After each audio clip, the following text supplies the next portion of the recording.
संपूर्ण जग अभूतपूर्व आव्हानांच्या टप्प्यातून जात असताना 140 कोटी भारतीयांच्या सामूहिक प्रयत्नातून भारत जागतिक संकटाचा खंबीरपणे सामना करत आहे, पंतप्रधानांचं प्रतिपादन. वडोदरा मुंबई द्रुतगती महामार्गाच्या महत्त्वाच्या पॅकेजेसचं पंतप्रधानांच्या हस्ते सुरतमध्ये लोकार्पण. यामुळे देशाच्या 2 प्रमुख औद्योगिक आणि व्यापारी केंद्रांना उत्तम कनेक्टिव्हिटी. डिजिटल पायाभूत सुविधा क्षमतेला पाठिंबा देण्यासाठी ब्लॅकस्टोन समर्थित एअरट्रंक कंपनी 2030 पर्यंत भारतात 3 लाख कोटी रुपयांपेक्षा अधिक गुंतवणूक करणार. एअरट्रंकच्या गुंतवणुकीमुळे क्लाउड कॉम्प्युटिंग आणि एआयसाठी जागतिक केंद्र म्हणून भारताचं स्थान अधिक मजबूत होईल, पंतप्रधानांनी व्यक्त केला विश्वास.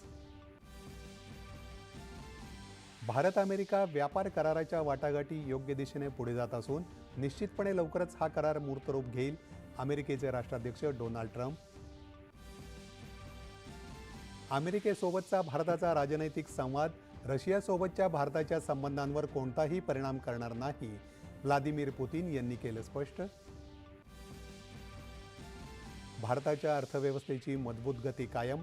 आर्थिक वर्ष 2025-26 मध्ये GDP 7.7% राहण्याचा अंदाज सांख्यिकी मंत्रालयाकडून जाहीर. भारतीय रिझर्व्ह बँकेचं द्वैमासिक पतधोरण जाहीर. व्याजदरात कोणताही बदल नाही. रेपो दर 5.25% स्थिर. जागतिक पर्यावरण दिनानिमित्त ठिकठिकाणी कल्पक उपक्रमांचं आयोजन. उत्तर प्रदेशातील जयप्रकाश नारायण पक्षी अभयारण्य भारतातलं 100वं रामसर स्थळ म्हणून घोषित. मराठा आरक्षण आंदोलनातील मृतांच्या वारसांना आर्थिक मदत जाहीर. 34 व्यक्तींच्या कायदेशीर वारसदारांना प्रत्येकी 10 लाख रुपयांप्रमाणे एकूण 3,40,00,000 रुपये मंजूर. महाडीबीटी पोर्टलवरून बियाणं वितरणाचा अभिनव उपक्रम सुरू. शेतकऱ्यांनी तत्काळ अर्ज करण्याचं कृषी मंत्र्यांचं आवाहन.